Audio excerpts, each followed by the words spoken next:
Anthony Adebayo.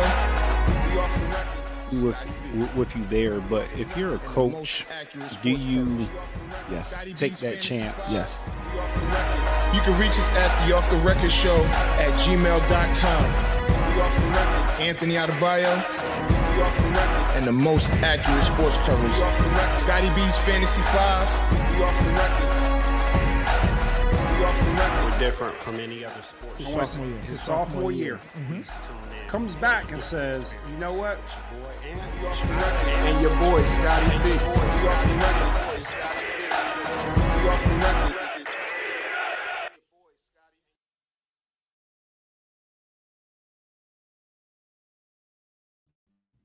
There we go. What's It's been up, a while. What's going on? Welcome. Oh wait, that was a long time ago. This is Off the Record. I'm Anthony Adebayo. Where's Scotty B, man? Welcome back. Man, I feel like I ain't been around in like months. Right. But it ain't been months. It just feels like it. I'm like, man, what in the world? But we back.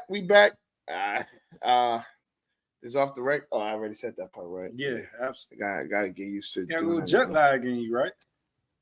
A little bit. So, went out to Houston.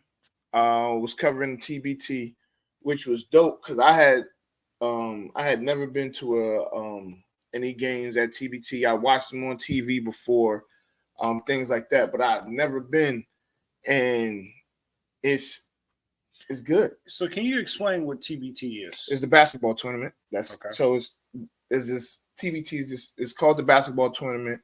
It's a a different alumni from schools, different teams, and then you have some, Shaq had a team this year. Dominique Rogers-Cromartie has a team. There's a team called Challenge ALS. And so you just have it's 64 teams in 8 different regions, right? Okay. So you think NCAA tournament. They use NCAA rules to an extent. It's still 4 quarters, and they have this thing called the Elam minute, right? Elam minute. And ultimately, that is when at fourth quarter, first dead ball after 4 minutes, after the 4-minute mark, you whatever team is in the lead, you add 8 points to their total, and that's the target score. So I mean, now you got to reach that target score. And ironically, the last 2 games, Forever Cougs, which is the University of Houston, who I'm actually rooting for. They have a good team, and I'm not supposed to be rooting for anybody, but I'm rooting for them. Right. I think they're gonna. They have a really good shot. They've been down at that point. Now, granted, it was only 1 point, but in these games, they've been down double digits, both games. So they found the way. They started off slow, but found the way to come back. And it's been and that here's the thing. Having home court advantage plays a part, right? Because now you got the crowd behind you. No matter, because here's the thing. In the gym, if it's 200, 500 people in the gym in the crowd, those 500 people could make a difference between, if they get loud enough, it can make a difference between you making a free throw or missing a free throw. So it was pretty dope. So let me ask you a couple questions before you get going too far into it. So how many teams are left? What round is so today is the regional finals for 4 other regions. Okay. I think it's Louisville, Wichita, I think the Kentucky region, and maybe the Butler region. I forget which region is actually still left.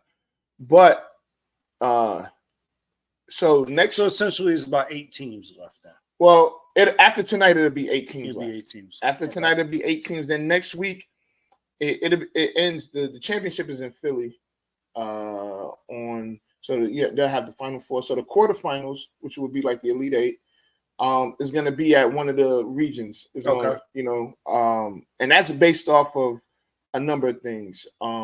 If you're the host team, they base it off like your ticket sales. So there's a competition for like ticket sales, which but if you're the host team and you lose, and then it may be a higher seeded team that's still in that region. For instance, the Wichita region, Wichita State lost, but Wichita State by far blows everybody away when it comes to like ticket sales. They're like the king of TBT when it comes to like ticket sales. So they pack out the arena, but they lost. So now in that region that's left is the Colorado team and Kansas, right? So from my understanding, if Kansas wins, the Houston team has to go to Wichita. If Colorado wins, they have to go to Houston. Okay. So So let me ask you a question. Okay, in the region that you were covering, mm-hmm. what top player was there? Like what player was dominating? All right. So Darren Collison played last night. Okay. And people can say what they want. He can still ball, right? He was hooping, right? And he ended up getting hurt at the end of the game. I actually don't know what happened, what his injury is, but there's another guy, Tyrese Rice, and he's from Virginia. He went to LC Bird, went to Boston College.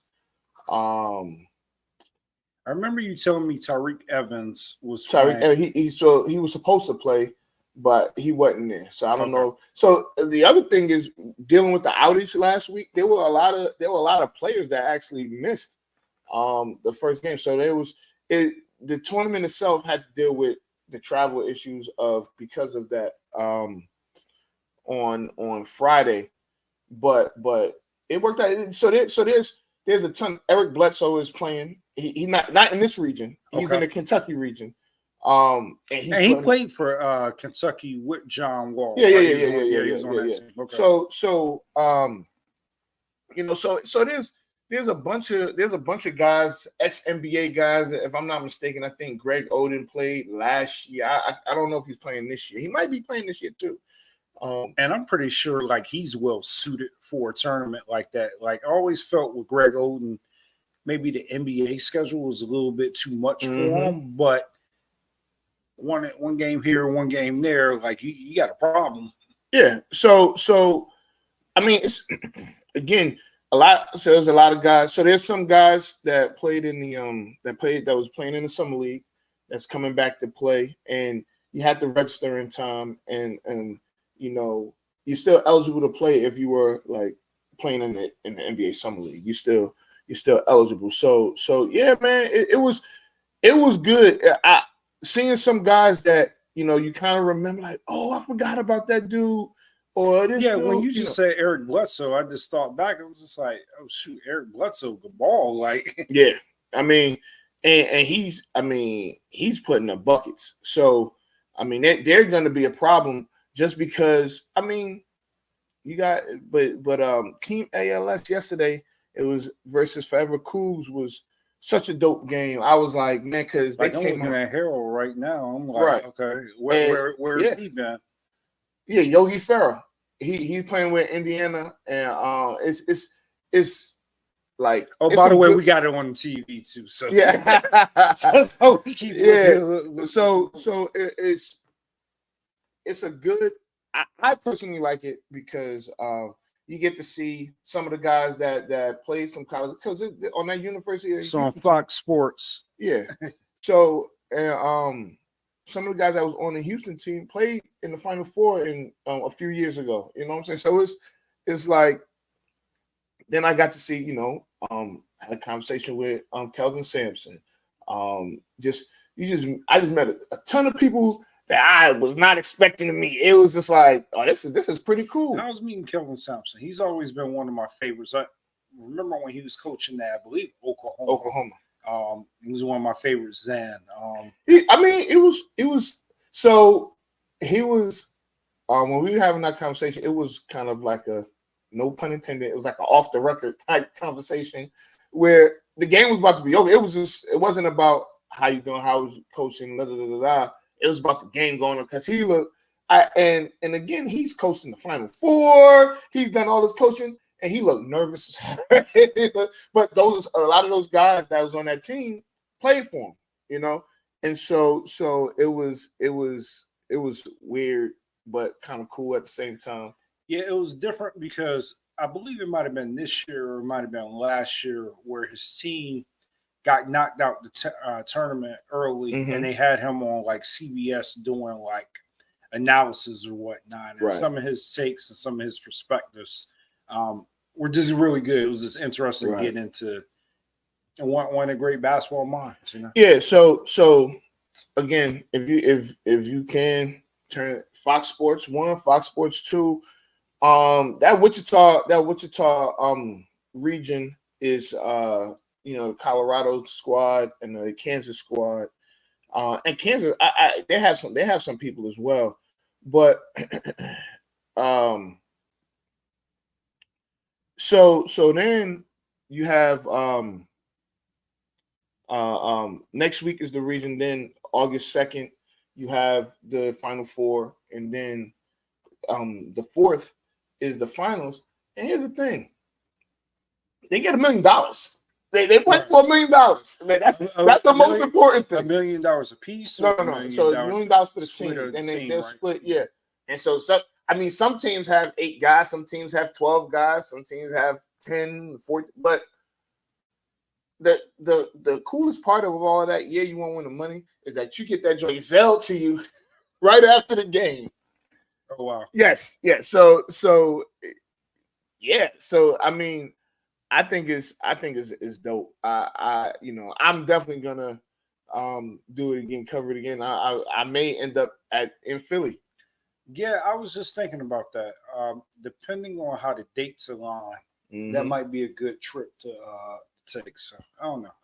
I'm a little bit more interested now. I mean, it's right now we're just in a dead period, right? So we just had Major League Baseball's All-Star game, and then they're ramping up for the end of their season, so people are starting to get into that. But I don't think people are quite there yet because it's a ways from the playoffs. And then you got like football training camp, which I mean, people are in the football training camp, but it's not as much going on. So it's a good.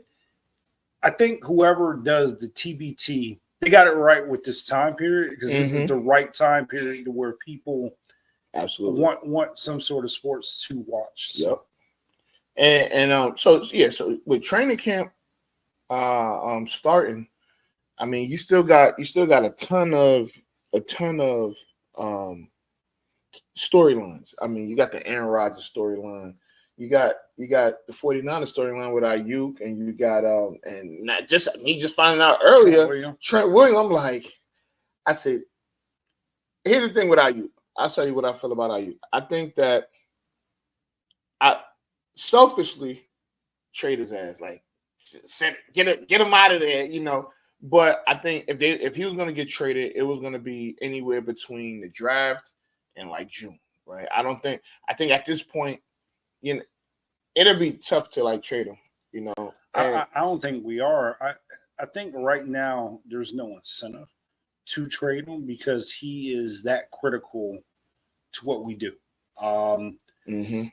So, but he's been disrespected. So, but I feel like with Trent Williams though, I feel like it's more. I don't feel like going through this training camp shit. Like, so with Trent Williams, is that and it's that he has no more guarantee money on the books. So if you're Trent Williams, at one point, he was the highest paid like offensive tackle. So I think I read this today. He is first in pass win rate, like at like a 95.3%. So if you look at that statistic and you base it off of the other tackles and you base it off of like the Tunzels and I forget the guy for the Giants. Andrew Thomas. Yeah, Andrew Thomas. And it's a couple other tackles that just make more than him right now. So he is feeling like, okay, you've restructured my deal to where I get no guaranteed money. I'm 36. I want more guaranteed money. Most of his stuff is bonus incentives. So that should be a fairly easy fix. So right now he's running the risk that he's going to get fined $50,000 for every day that he missed. Ayuk, on the other hand, is what they're calling like opt-in, to where he's basically he's showing up. He's just not practicing. Hold-in. That's what it is. It's a hold-in. So he's there, but he's not practicing. Right. Yeah. So that's one of the storylines. Another storyline is the Jets. I mean, I feel like that. So Washington. I hate some of this. Like they're like try to like manufacture storylines because like I get it. Aaron I'm about to say Aaron Donald. Aaron Rodgers is 40, and it's like I personally don't care. Right. I know the Jets have been struggling, and I'm intrigued to see what he does as far because I feel like we didn't get to see, but I think his Achilles saved us from him, looking like crap. I didn't think he was going to be that great last year, and I really don't think he's going to be that great this year. The thing that I think helps the Jets is that the Bills, lost pieces, but I know we're going to do our preseason, show or whatever, and I don't have neither one of them win the division. I got Miami winning that division, running away. I won't say my analysis of that, but let me ask you this: Okay, have you been watching? It's a show on Netflix called Receiver. No, I was gonna catch. Listen, I ain't had time to watch nothing. I saw the clips with Devontae Adams and things like that, and I was like, I want to watch this. And so I guess the St. Browns are both of them are on there. So if I was St. Brown, both of them are just. So one of them, he just the one he's on there. Equanimous. Yeah. He's on there, but it's only because they're featuring his brother. So okay. The Lions, because they play the Bears, because they're in the same division, and they got the podcast. It's easy. So a couple of times he made some cameos with the family, that sort of thing. So he's not really on there. Like, right. He ain't the receiver that they talking about. Yeah. Because he's not even like the third receiver on his team. So. Right, exactly. Yeah. So you got Justin Jefferson, Devontae Adams, Debo, and then George Kittle. And they're following all five receivers. George Kittle? Okay. It's good. So at first, I was a little shocked that they were following two 49ers, right? Mm-hmm. But what they wanted to gain is, so last year, they did the quarterback. So it was Mahomes, Kirk Cousins, and Marcus Mariota. Okay. So when they did Patrick Mahomes, you got a lot of Travis Kelce just off of because of Patrick Mahomes. You're right. So I think that's where they were going. They wanted to get like a tight end perspective. Okay. But then if you look at it like, okay, we just kind of basically did Travis Kelce. Yeah. Let's go George Kittle's. Which, watching the way he goes about his business, I've gained more respect for him. And I've gained respect for all five receivers. I think personally, I like Devontae Adams. He's always been one of my favorites. Mm-hmm. But just watching the way he goes about business and watching the extremes, right? Right. So you got like George Kittle and Debo, they're on championship caliber teams, right? So you see the expectations of the 49ers Super Bowl or bust, and then you see like their grind through the 3-game losing streak last year and that sort of thing. Then you've got Detroit, they're on the come up, right? So you see like St. Brown, he's emerging as this NFL star, and Detroit is riding that wave. But then you got Justin Jefferson, who Kirk Cousins gets hurt. He gets hurt. So you see how he's battling through that. But then you watch Devontae Adams, who goes through a coaching change in the middle of the season. Mm-hmm. He really doesn't have a solid quarterback. And like you can just see some of his clips with that, where he was just frustrated with Garoppolo and frustrated with not not really the team, but just seeing how he led through that. Yeah. What made me think about this is there's a week where the Jets and the Raiders play. And, of course, the previous week, they played the Giants. Right. So I believe that was Antonio Pierce's. It might have been his first game. Okay. To where he ended up getting that win, like when he took over midweek. So because they were out east and they played basically two New York teams back to back, they stayed in New York. Yeah. And during that time, Devontae Adams hung out with Aaron Rodgers a lot of that time, and they kept, man. yeah, no, and oh, so they show it on the show. Well, they don't really show it, but like before the game, Devontae Adams coming up, he was like, "Bro, man, I didn't realize how much I missed you." This oh week, man, this week is what I needed, man. Thanks for the inspiration. Right, Thanks for everything. right. Aaron Rodgers, like, no, I got you, little bro. Just that sort of thing, right? So I say that to say, I am pretty sure the Jets are going to try and do whatever they can do to get Devontae Adams. And I believe if the Raiders season starts going south and it doesn't turn around. Oh, the Raiders season is south already. Hey, man. I mean, Devontae, that changes things. If Devontae Adams goes to the Jets, that definitely changes. You put him opposite of Garrett Wilson. You got Breece Hall. The defense is defense is defense. Yeah, defense is defense. They've made some improvements on the offensive line. So you see that happening? Is that what you're saying? I do. I believe that based off of what I'm watching on receiver, the Raiders are on the clock. I think that Devontae Adams. What do you give up for Devontae Adams? Anything you can, I give him first. Yo, this ain't Madden, dog. Yeah, I'll give him a second. I'll give him a second. I'll give him next year first. Oh my gosh. So the Jets, so here's the thing, the Jets are all in. They have to be, right? Because absolutely. If they don't make the playoffs this year, Salah's getting fired, and Rodgers is not gonna be back. You almost have to blow up the whole team. I don't think you have to blow up the whole team, but you're gonna have to it's gonna be a lot of changes, right? You're gonna have a whole new coaching staff. You got to find a quarterback, which they've been struggling to do, for Lord knows how long. Yeah, that's why you got to give up the first, because you may not be there to even draft the next first. I'm you have to giving up a first for Devontae Adams. So what are you? So you're giving up a third, or are you giving up a fourth? So because here's the thing, and I know, and again, y'all forgive me, but in Madden, yeah, you got to give up a first to get Devontae Adams. But in real life, I would give up a third.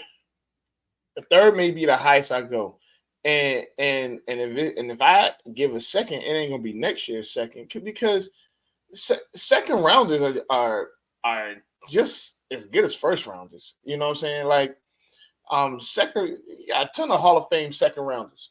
So I'm not giving up a second. I would give up a third, or maybe next year's third and the following second or something like. Definitely first is off the table. First is off the table. All right, so let's go back to a couple of trades, right? And I don't remember, but we'll say Christian McCaffrey. Mm-hmm. Did the 49ers, and I can't remember, I'm thinking they gave up a second, a third, and the fourth for multiple years. I don't believe they gave up a first round. I'll look it up. But I would say that Devontae Adams, in my book, he's older, but Christian McCaffrey and Devontae Adams are kind of the same caliber player. And I want to tell you why, right? And a lot of people would disagree with that, but I believe Devontae Adams is a top 3 receiver. Okay, so the Carolina Panthers traded Christian McCaffrey to the San Francisco 49ers a 2023 second, third, and fourth round pick, and the 2024 fifth round pick. Okay. So because he was younger, I think that settles to where a third would be a steal. Maybe a fourth rounder might be fair compensation for where he's at in his career. Maybe a fourth or fifth. So you got a second, a third, and a fourth for the following year, and then a 2024 fifth. And granted, I think the 49ers were trading some of the picks that they had already acquired, so it wasn't like all of their picks. And that's Christian McCaffrey. I'm not giving. So you take the second off the table. The third is a little bit greedy and aggressive. Here's the thing. I would do a third. So next draft is 2025, right? So I'm doing a 2025, maybe third and sixth, and a 2026 third or something like that. Or fourth. And I think there's fair compensation. If I'm the Jets, I have to do that. Absolutely. Like I have. Now here's the thing. If I'm the Raiders, I want the first, the second, and the third. If I'm the Raiders, the Jets ain't giving that up. But you know, and honestly, the Raiders should do right by Devontae Adams. The reason why they got him there was because Derek Carr, and then they got rid of Derek Carr. So, hey. So I think what might save the Raiders is I believe that he likes Antonio Pierce. And I believe that he's fully invested and bought in to what Antonio Pierce has going on. But the reality and what this kind of shows is the difference from being in a winning organization to an organization that's trying to figure it out. So for him, like he was with Green Bay, and I consider Green Bay a good organization. Right? Absolutely. To where they've always been competitive, at least since he's been in Green Bay. So coming from that culture, they're coming to the Raiders and just describing how he had nothing personal against Josh McDaniel, but it just didn't feel right. It just looked different. It wasn't making sense. It wasn't clicking. They weren't playing relaxed. And him walking through how you have to play at a high level and just the way he was talking to Garoppolo, man, he was talking to Garoppolo like he was a coach. Like, yo, you gotta play looser. Like you're too tense. Like you need to figure it out. Something's not right. You need to get it back on. So I thought it was interesting. Just even watching Justin Jefferson's personality, man, emerge through it. But yeah, check it out, man. You'll like it. Yeah, so I will. I swear I pay for Netflix and don't ever. It's for my daughter anyway. So yeah, I mean, again, the storylines are there, man. I mean, you even got the Cowboys. I know. So the Cowboys is always. It is what it is, but you got CeeDee Lamb. Is holding out. Micah Parsons doesn't have his deal. Dak, it looks like, and I'm holding out hope for an extension, right? Because I feel like Dak should get an extension. The Dak disrespect has already started, as we can see. So here's the thing. When was the last time we saw somebody, a quarterback? Because remember, Jalen Hurts was second in MVP. The year before that, they had him at 2 or something like that, right? Dak was 9 last year. Had damn near a career year, was number 2 in MVP, and went back a spot. He went to 10. And to me, I'm just like, are they basing this off of the playoff game? Are you looking at the season? Because the playoff is one and done. Anything can happen. There's no way I'm taking Jordan Love, Trevor Lawrence, half those guys on that list. I'm not taking half of them before I'm taking Dak. Dak, again, you could say this is me being a homer, but he's a top 5 quarterback in the league. So Dak won't get his due justice until he retires. Okay. No. So I want to tell you, this is how it is with Dak, right? People won't appreciate him until he's gone. And it's kind of like almost, and you may not believe this, but I'm just looking at this objectively. It was the same treatment that Tony Romo got. Now, maybe maybe worse. It probably is worse, right? Because again, it's black quarterback, so I do think like the expectation is a little bit higher. But people really outside of Dallas fans did not start respecting Romo to after he was done playing.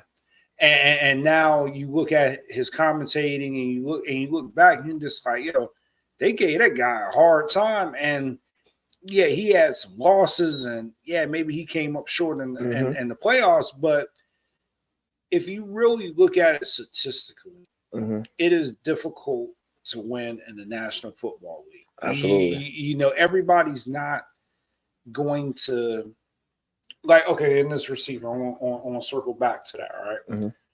They're talking to Jared Goff. And St. Brown asked him, he was just like, wouldn't it be nice if we can get you to another Super Bowl? And he just starts talking about how hard it is to even just play in a Super Bowl. And he asked him, he said, did you take that for granted? And he was like, nah. No, I didn't. No, I didn't take it for granted. It's hard. It's hard to get to the Super Bowl. And he just in that moment, you just see him scream to her. But in that moment, you just realize that he realizes that it's just real tough to get there.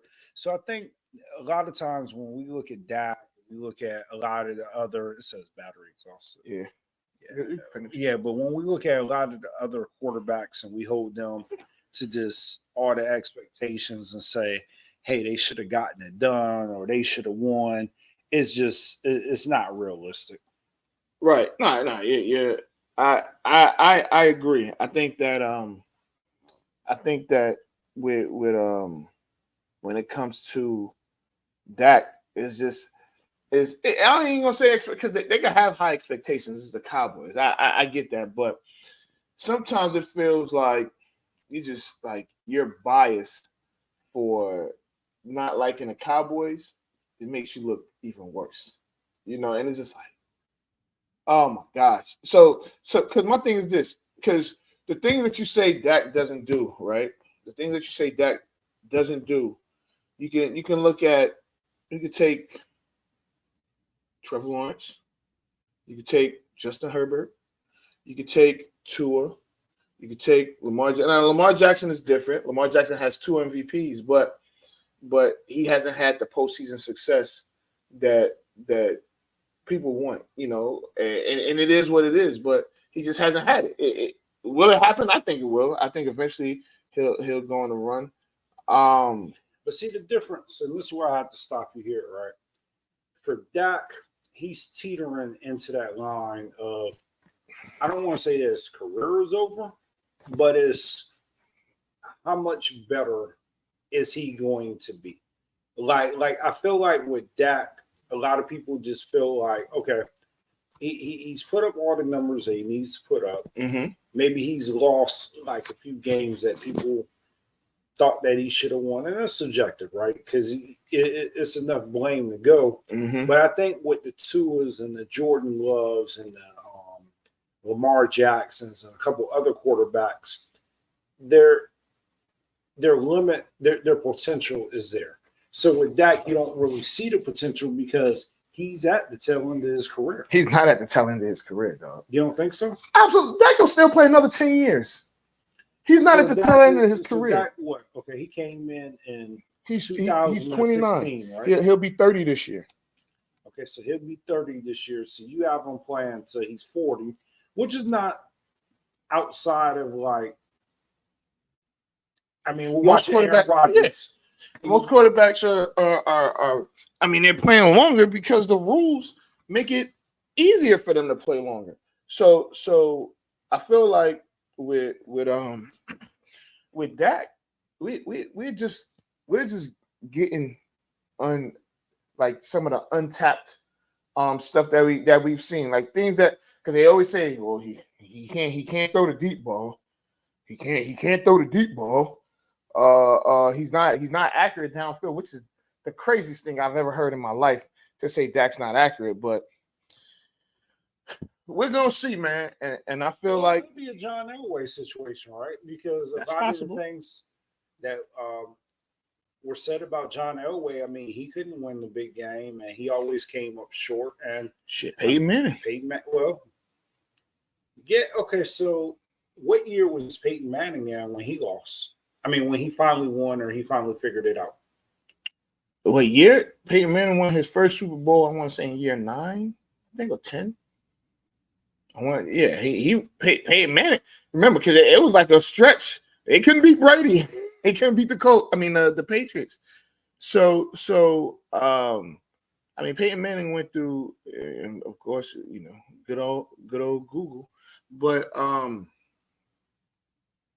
it took him a while, So I don't know. I feel like, and I still feel this way. When it comes to Dak, like the rules change a little bit, and it's crazy. I personally think it's crazy. No, I think it's crazy, and I think you have a point. But it's going to be one of those situations, I think, that every Dallas quarterback is going to have to go through that unless they come in and they win out the gate. Now, I remember when Tony Romo got hurt and Dak came in. Mm-hmm. First couple of years, like people were. So he won. I'm sorry, not to cut you off.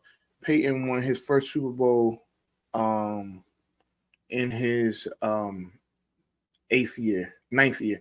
So Peyton got in the league in 98, right? He got drafted in 98. So it was his 9th year, actually. He won it in 07. So, I mean, I'm not saying that the Cowboys are going to win the Super Bowl this year, but. Yeah, so he won it in 07. And I remember when he won his first Super Bowl. And the thing with Peyton Manning, when he won that first Super Bowl, was that Colts team, it was a very unexpected team or unlikely team to win the Super Bowl. So what I remember with that team is all year the defense struggled. They couldn't stop the run for nothing.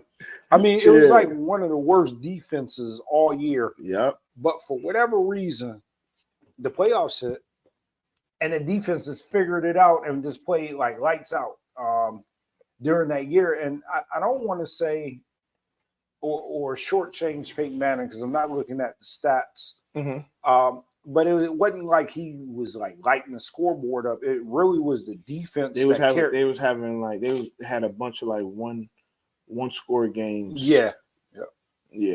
So I mean, we're gonna see what happens. We're gonna see what happens this year.